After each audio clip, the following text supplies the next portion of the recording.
સતત જાગૃતિ રાખવી, awareness with થોરો wisdom. એટલે જાણવાનું એટલે સામાન્ય અવેરનેસ ને રોજે રોજ આપણે તપાસ કરીએ કે ભાઈ મામા કે છે ને કેટલું આગળ મળ્યા, કેટલું પાછળ પડ્યા. એટલે 5-10 મિનિટ જ રોજ ઇન્ટ્રોસ્પેક્શન આપણે સુકાતેલા કરીએ કે આજે જે કઈ દિવસ દરમિયાન જે કઈ પ્રવૃત્તિ કરી છે કે જે કાર્યો કર્યા છે એ કાર્યો ભગવાનના ગમતા પ્રમાણે કેટલા છે અને ભગવાનને ન ગમતા હોય એવા કર્યો. પછી ધીમે ધીમે ન ગમતા કાર્યો છે એને એવોઇડ કરતા જઈએ અને ભગવાનને ગમતા જ કાર્યો છે એને સ્વીકારતા જઈએ. એ પ્રમાણે જ આપણું આચરણ થતું જાય તો ધીમે ધીમે ભગવાનના ગમતા જ કાર્યો, પછી ભગવાનના ન ગમતા કાર્યો ના. અને અમુક કર્મો જે છે એ પાર્ડનેબલ, માફ કરી શકાય. ધારો કે આપણે કઈક વીક વાક્ય કે બોલાચાલી થઈ ગઈ, બરોબર છે, એકબીજા પ્રત્યે પેલું થઈ ગયું, પછી પાછા સાથે બેસીને કે ભાઈ મારી આ ભૂલ હતી, સોરી, તમે મારી આ ભૂલ હતી, સોરી, એટલે તરત જ ક્લિયર થઈ જાય હિસાબ. જરા કે અંદર દંશ રહે એકબીજા પ્રત્યે તો એ તમને વિકાસમાં રૂંધન, મને વિકાસ. બરોબર. એટલે ભગવાન એવી સિચ્યુએશન આપણા માટે ક્રિએટ કરતા કે આ કેટલી આની પાત્રતા છે, કેટલી બધા રાગ દ્વેષથી, નિંદા સ્તુતિથી કેટલો ફર્ક જોઈએ છે, એવી આપણી કસોટી થાય. આપણે આપણી જાતને બહુ ફાંકામાં સમજતા હોય તો એવું ના હોય. બરોબર છે. એવી એવી આમ આપણી કરાવે ને અપમાન નામ તને બધું કરાવે, એ વખતે પેલા આપણે રિએક્ટ એવા કરી જ નાખીએ કે આપણે ના થયું છે કે હા કેમ થઈ ગયું. પણ અંદર સમજણ અને જ્ઞાન હોય કે જે કર્યું છે મારા હિત માટે કર્યું છે. આ સિચ્યુએશન મને આધ્યાત્મિક મારો પ્રોગ્રેસ થવામાં મદદરૂપ થાય એવું છે એટલે મહારાજે આ કહ્યું છે. એવી જાત તો એક જ સેકન્ડ તમને જો અંદર સંકલ્પ થાય થોડું બધું હતી જાય. એટલે સામાનમાં રહી મારી કસોટી કરે એ હા, એ કરતા કરતા તો મહારાજ જ છે. જયારે એકવાર આપણે નક્કી કર્યું કે જે કઈ કરે છે એ કરતા કરતા પણ મહારાજ જ છે. બરોબર છે. એટલે જે કઈ થાય છે મહારાજ મારા હિતમાં, ચૈતન્યના હિતમાં કરે છે. મામા આવું સમજાવતું. આવી જાતનો ભાવ રોજ ઇન્ટ્રોસ્પેક્શન, આંતરદ્રષ્ટિ કરીને કરવાનું 5-10 મિનિટ રોજ કાઢવી જોઈએ બરાબર. તો આપણને સેલ્ફ એનાલિસિસ જણાવવાનું. એવું ના કરીએ ત્યાં સુધી ખબર જ નથી. તેથી કઈ હોય તો બીજા દિવસ સાવચેત રહીએ રહી શકી ને આપણે. અને આવતો જગત ઉપર વ્યવહારમાં તો થવાનું પૂછની થાય, લોકોની સાથે સંઘર્ષ થાય, બધું થાય. તો એ સંઘર્ષ ને બધું થયા પછી આપણે જયારે ઇન્ટ્રોસ્પેક્શન કરવા બેસીએ ત્યારે પછી બધું ક્લિયર કરી નાખે માઇન્ડમાં. નહીં તો એમાં તમને ડન્સ બેસી જાય તો કેટલાય વર્ષો સુધી એક વિચારે કેટલાય વર્ષો સુધી જન્મો સુધી થાય.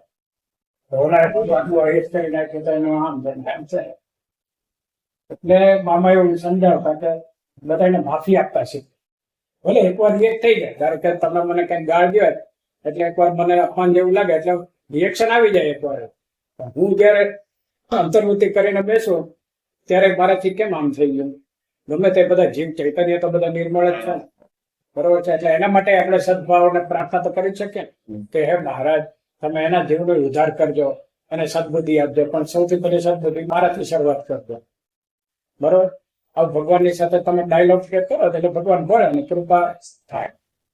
પછી જેમ જેમ તમને સ્પિરિચ્યુઅલ પ્રોગ્રેસ થાય ને અને મુક્તિમાં મુક્તિ રહેવા માંડે ને બધું થાય એટલે ભગવાન અને ભગવાનના મુક્ત રીતસર તમને પ્રત્યક્ષ માર્ગદર્શન એવી સ્થિતિ નિર્માણ. એની પેલા અમુક થઈ ગયું હોય તો એનું કેમ કરે? અને ભગવાન પર પાછા માફી માંગો. જે જીવો પ્રત્યે એવું થઈ ગયું હોય, અપરાધ ભાવ જે કઈ થઈ ગયું હોય, એના બધા એના ગુણો એવા દુર્ગુણો હોય એને લીધે થયું હોય તો આપણા ચૈતન્યને માફી આપવામાં ક્યાં આવે? આપણા ફ્રેન્ડ પ્રોગ્રેસ માટે તો આપણા ભલા માટે જ છે. ધારો કે તમે મારું હિત કર્યું પણ મારે તમારા વિશે ખરાબ સંકલ્પ જ કરવો તો મારા હાથમાં છે. જયારે સંકલ્પ થઈ ગયો, ખરાબ સંકલ્પ થઈ ગયો તો મહારાજ પાસે ગદગદ છે, હે મહારાજ અમારાથી આવી ભૂલ થઈ જાય. જે કક્ષાએ તમે આપણે ગોખતા હોય એક બાજુ તો મહારાજ અને મહારાજના મિત્રો મુક્ત કરીને મુક્તિ જાય અનાદિ મુક્ત કરે. એ ભાવ કેટલો સર્વશ્રેષ્ઠ ભાવ છે. હવે સર્વશ્રેષ્ઠ ભાવમાં આવા ભેળસેળિયા ભાવ અંદર ઘૂસે, કોકના અપરાધના, કોકના હેટરેટના ને તિરસ્કારના ને આમ તેને બધા ભાવ અંદર ચોંટી રહ્યા તો તમને ચૈતન્ય મુક્ત કરીને મૂર્તિમાં રાખો એ ભાવ દ્રઢ થાય ખરો કોઈ બાજુ? શક્ય જ નહીં. એટલે એ ભાવની સતત દ્રઢતા કરવા માટે ખાલી આમ મિકેનિકલી આમ મૂર્તિ આમ મોઢું ટાંકીને બેહારે એ ધ્યાન નથી. આ બધું સૂક્ષ્મ રીતે રોજે રોજ નિરીક્ષણ કરવું એ સાચું ધ્યાન. મિકેનિકલ આપણે મૂર્તિ જોયા કરે એનાથી કાંઈ નહીં. રોજ આપણે જે બધી ઇનર વાઇસીસ છે એ બધી એકો એક એના પ્રત્યે જાગૃતિ રહેવી નહીં. મને તો મારા ચૈતન્યને મુક્ત કરી મૂર્તિ રાખ્યું તો મારાથી આવું થાય કે થઈ ગયું, ચાલો સ્વભાવગત આપણે અનંત જન્મની પ્રકૃતિ છે, થઈ ગયું. પણ હવે શું? એટલે મહારાજ પાસે ગદગદ કંઠે પ્રાર્થના કરી કે હે મહારાજ, તમે તો મારા ચૈતન્યને મુક્ત કરીને મૂર્તિ રાખ્યો છો, તો એ સમજણની હજી દ્રઢતા મારામાં નથી થઈ, એટલે આવું થઈ ગયું મહારાજ, તો તમે દયા કરીને માફ કરજો. એટલું આપણે ના કહી શકીએ. હા, અને ઘરમાં આપણે ધારો કે હસબન્ડ વાઈફ ના આમ તમે બધા જે રહેતા હોય મામા એવું સમજાવતા કે બોલાચાલી થાય, એકબીજા પ્રત્યે અણબનાવ થઈ જાય, કેટલું થાય. રોજ ખાલી 5 મિનિટ તમે બેસો સુતા પહેલા કે જો મારાથી આવી ભૂલ થઈ ગઈ, અને બનવું જોતું નતું પણ મને એવું લાગ્યું કે ત્યાં ખોટું કહ્યું એટલે મારાથી જરા બોલાઈ ગયું. બરોબર, તો સામે પક્ષ કહે છે કે ના, ભૂલ તમારી નથી, મારી આયન છે, તમે કહ્યું આયન છો, પતી ગયું, હિસાબ ક્લિયર થઈ ગયો. નહીં તો એ ચોપડા એટલા બધા ભેગા થાય ને પછી સડે ચોપડા, ગંધાય, આપણું જીવન બરબાદ કરીને. એ અફસોસ થાય ને પછી ભેગા બેસીને અફસોસ કરવાનો. એકલા એકલા અફસોસ કરો તો હિસાબ ન થાય, બે એકબીજાને સોરી કહ્યું. એટલે એવું આ બધું સૂક્ષ્મ મામા શીખવાડતા તો ગૃહસ્થ જીવન કેવી રીતે જીવવું જોઈએ. બરોબર, નહીં તો એ કર્મોના થપ્પા એટલા બધા થઈ જાય છે કે છેલ્લો જન્મ ખાલી વાચ્યાત્મા થાય, વાસ્તવિક છેલ્લો જન્મ ના થાય. સતત જાગૃતિ સાથે ધ્યાન રૂપી દરવાજો મારે ઉભા રહીને કરવું જ છૂટકો જ નહીં. આ જ સાધન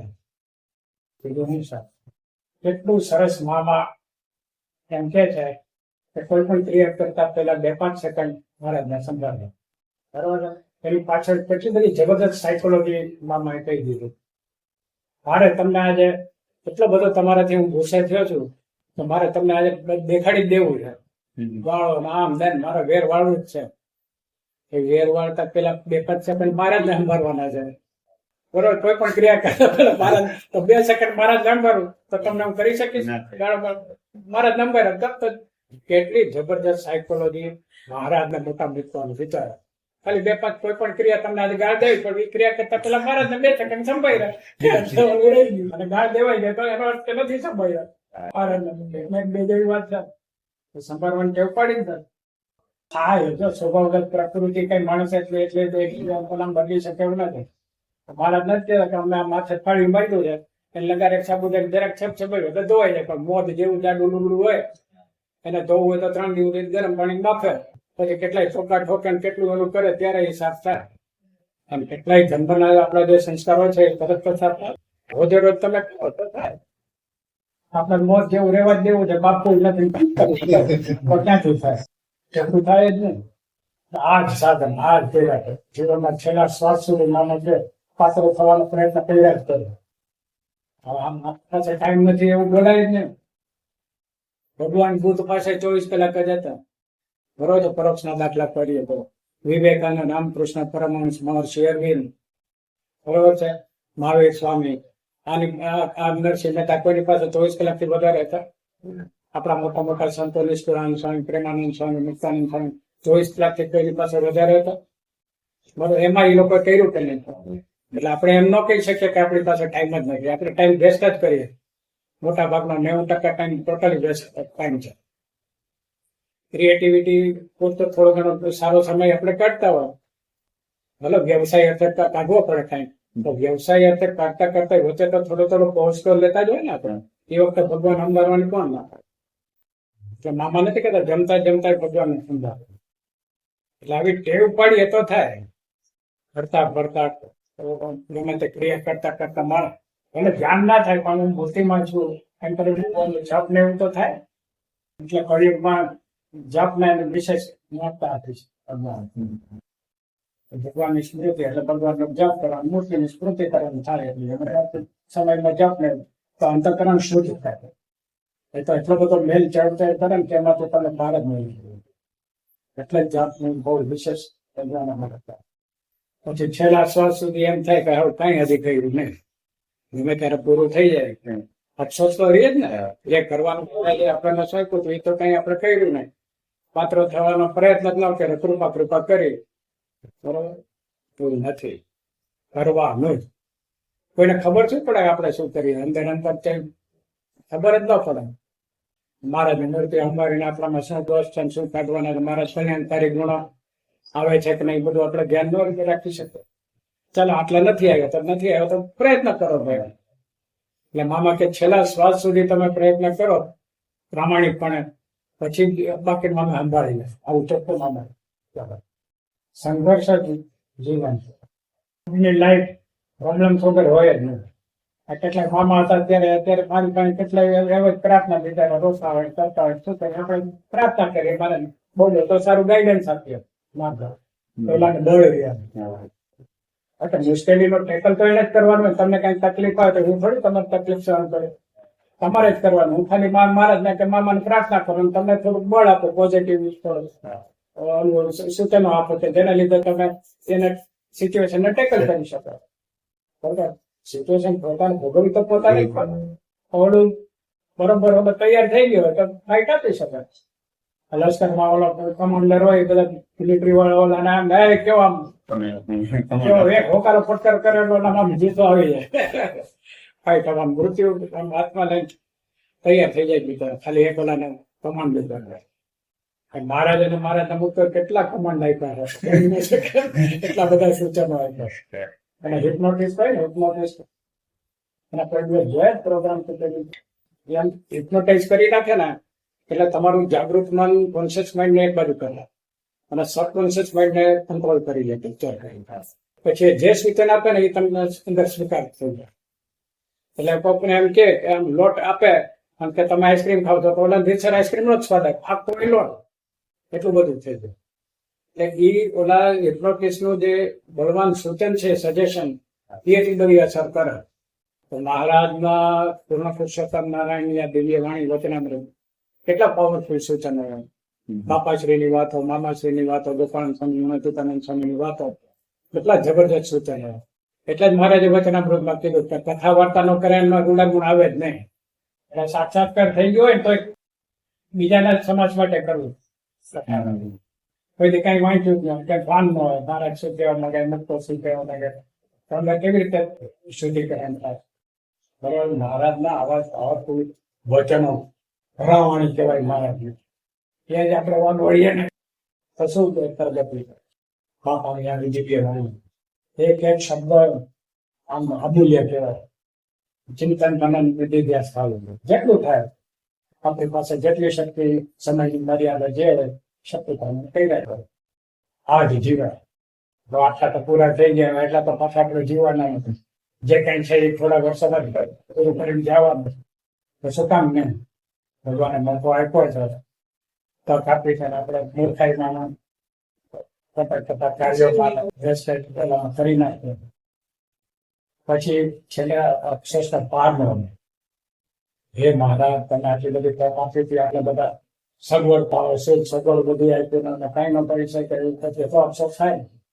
પછી રાઈન આપે ઊંડાપો. એટલે મામા એક દાખલો આપે. મહારાજે પેલા હરિભક્ત હતા. હે મહારાજ, તમારી કૃપાથી આ ઇન્દ્ર પાક ને આમ બધું છોકરા બધું જલસા છે આટલું બધું. મહારાજ કે એ અમારી દયા ન હોય. પછી કઈક કારણ જોયું, બિચારો આંધળો થયું. પછી મહારાજ ને અંબારામ કે મહારાજ ને કે મહારાજ તમને બહુ અંબારો તો દર્શન, તો હવે એને ક્યાં દર્શન થવાના? હવે આવીને શું કરે? તો પછી મહારાજ તો દયા ગયા. કેમ બધું હિંડોળા થાળ ને આમ બધું ખાવા પીવાનું બધી સવાર બધું જલસા હતા, શું થયું? એ મહારાજ બધું મહારાજ કહેવાય જેવા અમને કેટલી વાર દર્શન કર્યા છે એના અંદર અંબારો ભજન કરો સારું. પછી ઓલાને રિયલાઇઝ થયું કે સાચી કૃપા તો હવે કંઈક અંદર. પછી ભારત તો જોકે પ્રગટ પૂર્ણ પુરુષોત્તમ નારાયણ હોય તો ઓલાને અંદર દર્શન આપે. પછી ઓલાને શાંતિ થઈ, પછી એને સમજાવ્યું કે હવે ખરી કૃપા થાય. પેલા જલસા પડતા હતા ને ખાઈ પીને હરકા પડતા હતા ને એ કૃપા નથી. કૃપા હવે છે. આ ભગવાનની કૃપાનો સ્પર્શ પામવા માટે સતત પ્રયાસ કરો. ને ખોટા ખોટા વાતોમાં આમાં બહુ સમય નહીં બગાડો. જેમ ધર્મના દત્ત કીધો છે 5 મિનિટ દિવસ 10 નો ભાવ 5% 10%. એવી રીતે સમય નહીં કરવો. આપણે 24 કલાકના સમયના 5% કેટલો હતો? એટલું આપણે ભગવાનનું ભજન ન કરીએ કે શું કામ? જેમ મારો એડ જ જાય બીજું કઈ. 5% તો કાઢે, 10% તાકાત ન હોય તો 1 કલાક તો કાઢીએ. તો સવાર સાંજ અડધો કલાક એમ કરીને વાત કરાય. ગમે એટલા માણસ એટલા બધા બિઝી હોતા જ નથી કે ભગવાનમાં જોડવાનો પ્રયત્ન ના કરે છે. બીજી બધી વાહિયાત વાતો થતી. ટાઈમ બગાડ. ટીવીના સિરિયલો એટલા ઓછા જુએ છે. બરોબર. આમાં સોશિયલ મીડિયા ઉપર કેટલું બધું 24 કલાક ચાલતું છે. ભલે અમુક જાણપણું રહેવું જોઈએ દુનિયામાં શું થાય, કેવી રીતે શું આખો દી થોડો એમાં ટાઈમ કરવો. એટલે આટલું તો કરવું જ. નાના છોકરાઓને ત્યાંથી શિક્ષણ એવું આપી દેવાનું કે 5 મિનિટ ભગવાન સામે બેસ. પેલા 1 મિનિટથી શરૂઆત. 5 મિનિટ બેઠા વગર તને ખાવા નહીં મળે. જા થોડાક કાયદો કરના ખબર કેટલું એનામાં સંસ્કાર થઈ ગયા. આજે પૂજા નથી કરી નહીં થવાનું, ખાવા નહીં મળે. ભલે પૂજા બહુ મોટા પ્રદક્ષિણા કરે ને 2 કલાક બગાડે એવી જરૂર નથી. 5 મિનિટે વ્યવસ્થિત રીતે મહારાજ પાસે બેસે, મહારાજને પ્રાર્થના કરે કે મહારાજ હું આજે જે કંઈ કર્યું ઘણું અને તમે ભેગા રહેજો. પછી પ્રાર્થના કરે એટલું ના કરી શકે. નાનપણથી જ કરાવી દેવા સંસ્કાર તો ટકી. આપણા સત્સંગમાં બાળકને લક્ષણ ન ખાવાનું એવું નાનપણથી સંસ્કાર હોય તો ગમે ક્યાં દેશ વિદેશ તમે ક્યાં ખરા નથી ખાતા. તમે આપણે નોનવેજ ન ખાવું એવું અંદર ગઈ સુધીમાંથી પૂછી દો તો તમે ગમે એવું વાપરતા હોય તમે નોનવેજ ન ખાઈ શકો. ઉલટી જ થઈ જાય ધોઈને સંભાળીને જ એવું. એટલે મહારાજ કહે છે ને અંતર્યામતી સાર ગતિ. એટલે અત્યારે જેવી નથી હોય એમ ગતિ થાય. અત્યારે એવી નથી એટલે મારું પૂરું થઈ ગયું છે. મારા ચૈતન્ય અનાદિ મુક્ત કરીને મહારાજ અને મુક્ત આશીર્વાદ આપી ગતિ થાય તો અંતે એવી ગતિ થાય. તો રાજકોટ છે એની એકતા કરવા માટે પ્રસન્ન થયા સાધન કર્યા. આચાર વિચાર આહાર વિહાર બધું શુદ્ધ રહે. ઘણી વાર આહાર એવા વિચાર આવે શું નહાન બને ત્યાં સુધી એવોઈડ કરવું જોઈએ બહારનું ખાવા. અનિવાર્ય સંદર્ભ હોય ત્યારે બરાબર છે. પછી આના અંદર છૂટકો જ નથી. તો અશુદ્ધાર કરો તો અંદર અશુદ્ધિ બેસે. પછી આપણે કઈક આ ભગવાનમાં નથી થતું, વૃત્તિ નથી ન જોઈએ. શુદ્ધ આચરણ, શુદ્ધ આહાર વિહાર જ્યારથી જાગ્યા ત્યાંથી સવારે એમ કર્યું. આ ભેષભાઈ પણ અનિવાર્ય સંદર્ભ ક્યાંક બાર જતા હોય ડુંગળી લસણ આપણે વેરી કરીએ પણ ઓળખીને એવું તો ખાઈ શકે. વ્યાપારમાં ક્યાંક જતા હોય બધે થવાનું હોય તો ખાવું જ પડે મારે. એ ક્યારે કહેવાય અપસ્કાર. અપસ્કાર સિવાય પોતાના રસા શોધમાં તો લોકો કથા કરીએ પછી એમ કહે કે ભાઈ મૂર્તિ નથી દેખાતી, ભગવાનમાં વૃત્તિ નથી મળીએ. આધ્યાત્મિક ફિલ્ડ એવું છે કે જાતે જ મથવું પડે. અને તમારા માટે હું મથી દઉં, હું પ્રયત્ન કરું એમાં તમને કાંઈ ના. એટલે એવું ન જાતે જ આપણે કરવું પડે. છૂટક્યો ને એ એક જ રસ્તો, બીજો કોઈ રસ્તો. ભગવાનની પ્રસન્નતાના સાધન જાતે જ કરવા પડે. મૂર્તિમાં વૃત્તિ રાખવાનો અભ્યાસ આપણે જ કરવો પડે. આપણે માટે કોઈ કરી દે એવું ન. મને ભૂખ લાગી તમે ખાઈ ગયો એવું થોડું મારે જ થયું. સતત આ સમજણ મામા કે સમજણ જેવું કોઈ અંગે જેની સમજણ મોટી ત્યાગી ભગવાન લુગડાનો ને સફેદ લુગડાનો કોઈ ત્યાગી ગુરુમાં કહું જેની સમજણ મોટી. પછી એ અહંકાર ન મારી સમજણ બીજા કરતા મોટી એવું ન થાય. કોઈ ખોટી ન્યાય પાછી બ્રેક થઈ જાય. હા હું સમજુ છું એવું કોઈ નથી સમજુ. જા ભાઈ જા. મામા મને આટલું બધું જ્ઞાન ને બધું આપ્યું પછી મને કે હજી તને આટલું આમ જ આટલું નથી આવ્યું તો કેટલું હશે. હા એની કૃપામાં આવ્યા છે, આશીર્વાદમાં આવ્યા છે. સત્ય વાત છે. પ્રામાણિકપણે એની પ્રસન્નતાનું સાધન કરવા એ એટલી જ અગત્યની વાત. થોડા ઘણા વર્ષો રહ્યા હોત એમાં આપણે ન સમજીએ ભગવાન પછી શું કરે. બાપા કહે છે ને પછી છડી લેવી પડે ને અમારે. બાપા વાતો પડે અમે છડી લેવી પડે કે નહીં. ખરાબ દેશ પછી કેટલા વસ્તુ થઈ જવાની હોય એમાં આપણો મેળ આપણે જીએ નથી જીવતા ક્યાં કેમ ખબર. જાય ત્યાંથી સવાર અત્યારથી ન મળીએ બરાબર. મહારાજે કેવા જો ને ભગવાન પર એકો એક શબ્દ લોકોને ભાન નથી હજી વેતરામ લોકોને જો એવો અભ્યાસ નથી કર્યો હોય. મહારાજ કે અમારે સદાય અંત અવસ્થા જેવું હોય. ભગવાન અંત અવસ્થાનું શું કામ છે? સદાય અમારે અંત અવસ્થા જેવી હોય. તે આપણા માટે હમણાં આમ કે કાલે તમે મરી જવાના તો કેવો ઊંચો નીચો થઈ જાય, બિલ બનાવી નાખે, કોકની પાસે લેણાવાટ માગી લે, મંડી પડે 24 કલાકમાં બધું કરવા. ભાઈ આવ્યો ને મૃત્યુનો. હા, એનો ભય લાગે. કેટલો બધો પછી સારું કેટલું કર્યું. હવે 8 કલાક જ રહ્યો છે. હવે ધ્યાન કરું કે શું કરું, જપ કરું શું કરું, ઊંચો નીચો થઈ જાય. સદાય અંત અવસ્થા જેવું હોય તો શું દશા થાય? લાગી જ જાય. લાગી જ જાય ને એટલે મહારાજ. જય સ્વામિનારાયણ.